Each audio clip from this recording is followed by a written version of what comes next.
এক বিমান দুর্ঘটনায় প্রায় 34,000 ফুট উচ্চতা থেকে কোনো রকম প্যারাসুট ছাড়াই নিচে পড়ে যাওয়ার পরও বেঁচে যান এক বিমান সেবিকা। কিন্তু কিভাবে সম্ভব?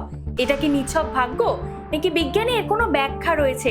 পুরো বিমানে তিনিই একমাত্র ব্যক্তি যিনি বেঁচে ফিরেছিলেন এই দুর্ঘটনায়, এবং শুধু বেঁচেই যাননি, সুস্থ জীবনেও ফিরে এসেছিলেন। শুনতে অবিশ্বাস্য লাগলেও এমনই এক দুর্ঘটনা ঘটেছিল ইউরোপের আকাশে।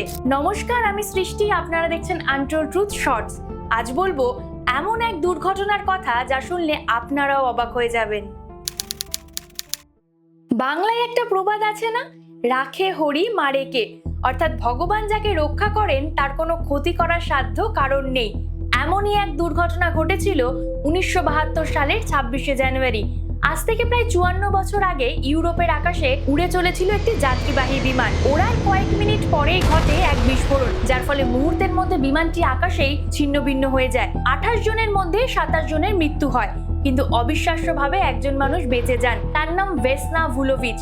তখন তার বয়স ছিল মাত্র 22 বছর। তিনি সদ্য বিমান সেবিকা হিসেবে কাজ শুরু করেছিলেন। বিস্ফোরণের সময় তিনি বিমানের পেছনের ক্যাটারিং ট্রলির চাপে বিমানের একটি অংশের ভেতরেই আটকে যান, আর এই দুর্ঘটনাবশত আটকে যাওয়াই তার জন্য আশীর্বাদ হয়ে দাঁড়ায়। প্রায় 10,000 মিটার ওপর থেকে বিমানের সেই ভাঙা অংশটি নিচে একটি তুষারাবৃত পাহাড়ি এলাকায় আছড়ে পড়েছিল। কিন্তু এত উঁচু থেকে পড়ে গিয়েও কিভাবে বেঁচেছিলেন তিনি? বিশেষজ্ঞদের মতে 3টি প্রধান কারণ ভেসনাকে অলৌকিকভাবে বাঁচিয়ে দিয়েছিল। 1. বিমানের পেছনের ধাতব অংশ এবং একটি খাবারের ট্রলি তাকে শক্তভাবে আটকে রেখেছিল, ফলে তিনি সরাসরি বাইরে ছিটকে পড়েননি। 2. বিমানটি পাহাড়ের ঢালে জমে থাকা পুরু বরফ এবং ঘন পাইন গাছের ওপর পড়েছিল, এগুলো আঘাতের শক্তি অনেকটাই কমিয়ে দেয়। 3. ভেসনার আগে থেকেই লো ব্লাড প্রেশার বা নিম্ন রক্তচাপের সমস্যা ছিল। আকস্মিক বায়ুচাপের পতনে তিনি সঙ্গে সঙ্গে অজ্ঞান হয়ে পড়েন, যার ফলে হঠাৎ তীব্র আতঙ্কে তার হার্ট অ্যাটাক হওয়া থেকে তিনি রক্ষা পান। দুর্ঘটনার পরপরই স্থানীয় গ্রামের প্রাক্তন সেনা চিকিৎসক ব্রুনো হোংকে রক্তাক্ত ও অচৈতন্য অবস্থায় ভেসনাকে উদ্ধার করেন। তার মাথায় গুরুতর আঘাত লেগেছিল, দুটি পা এবং মেরুদণ্ড ভেঙে গিয়েছিল। এছাড়াও তার পাঁজর, পেলভিস এবং শরীরের আরো কয়েকটি হাড় ভেঙে যায়। তিনি টানা কয়েকদিন কোমাতে ছিলেন এবং শরীরের নিচের অংশ অবশ হয়েছিল। তবে অদম্য ইচ্ছাশক্তি, চিকিৎসকদের নিরলস প্রচেষ্টা এবং দীর্ঘ 16 মাসের চিকিৎসার পর তিনি আবার স্বাভাবিক জীবনে ফিরে আসেন। পরে যদিও আবার তিনি কাজ করার ইচ্ছা প্রকাশ করেছিলেন, তবে তাকে আর কেবিন ক্রু হিসাবে দায়িত্ব দেওয়া হয়নি, পরিবর্তে অফিসিয়াল কাজে নিয়োজিত করা হয়েছিল।